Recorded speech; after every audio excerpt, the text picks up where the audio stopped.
Hi, all, and welcome to episode 46 of Plain Speaking Sanjiv. Today's topic is a fairly simple, straightforward one, but I think it's an important one for consumers, air travelers to know. It's about this very common complaint, frequent complaint that airlines don't let passengers know, through SMS or phone or whatever, if the flight has been delayed or cancelled. It is a very frequent complaint, and in fact, it is such a frequent complaint and such a major issue that this has even been discussed in ministry meetings with the airlines, with the ministry staff, as to why does this happen and what can be done to fix this. Well, very simply, the reason this happens is because about 70% of bookings for air travel in India are made through travel agents. Now, most of the larger travel agents, the large OTAs, the MMTs of the world, they do provide, they take and provide the customer's phone number and email address to the airline. So when a booking is made through one of the major OTAs, most of them pass on the customer information, contact information to the airline, so that the airline can then, contact the customer if there's a delay or a cancellation, phone up the customer, send an email or whatever. But unfortunately, there's a large number of agents, both small and large, that do not pass on the customer contact information to the airline. What they put in the contact field is instead their own email ID, the travel agent's email ID, and the travel agent's phone number, and sometimes they even leave them blank. And unfortunately, there's nothing the airlines can do to force these agents to pass on the customer information. There are two reasons why agents sometimes do not pass on the information. One is there are some agents who are afraid that if airlines get this information, they will steal the customer. They will harvest all the email addresses and phone numbers, and then approach the customer directly and cut them out of the loop. So next time the customer books direct. That's a perhaps a fair fear, but I think it's an unfounded fear, because what you're doing is creating a problem, a potential problem for the customer, in an effort to protect against a small risk against your own business. And the customer already knows that he or she can book directly on the airline. If he or she is booking through you, it's for some other reason. So you should not be so insecure that you feel that if you give the customer's email address, etc., you will lose that customer. The airline's also paying the agents. Every agent gets paid some kind of commission, some kind of productivity bonus or incentive for booking, airlines, passengers onto airlines.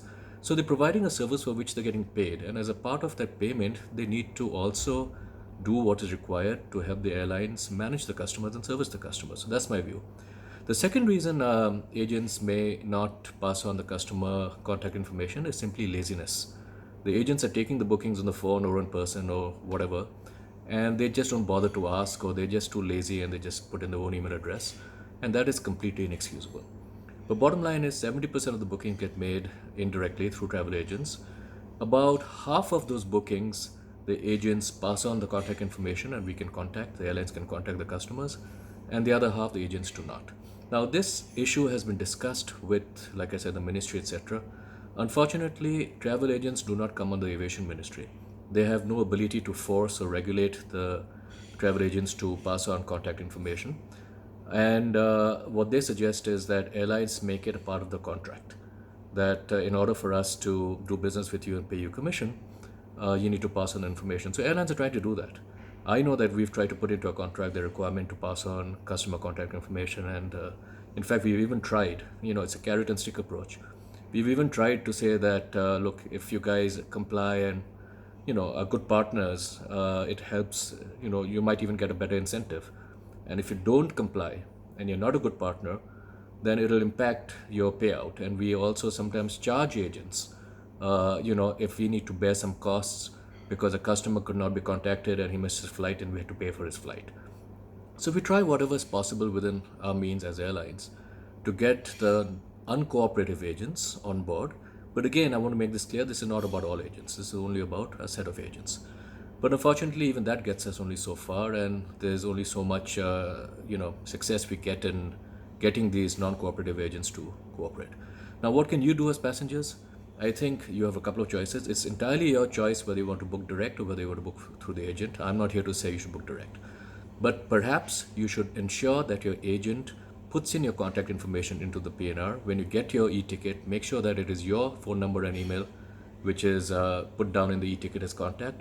If it is not, you can go on to most airlines' websites, go under Manage My Booking, enter your PNR and update the contact information so that it reflects your information. So there's something you can do as well. And if in the future you get to a situation where you have not been contacted and you're at the airport, and please don't take it out on the airport staff.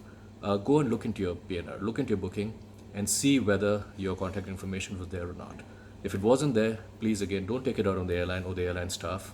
They're just the front line, they're just trying to help you. But take it up with the agent and tell your agent that what am I doing my business through you for if you can't even provide the basic information that the airline requires to service me and to take care of my needs. So that's it. Hope that's helpful. To all the agents that do provide the information, you are great partners. We really appreciate it, and I think you've realized over time there's no risk to it. There's no real fear of airlines taking your customers away. You provide a set of services that the customers value, so they book through you, and that remains. And for those who are not providing the contact information, I think it's time that they really seriously need to think about it. And customers who use these agents should force them to provide it, or they should take the business elsewhere. That's it. See you again next time. Take care.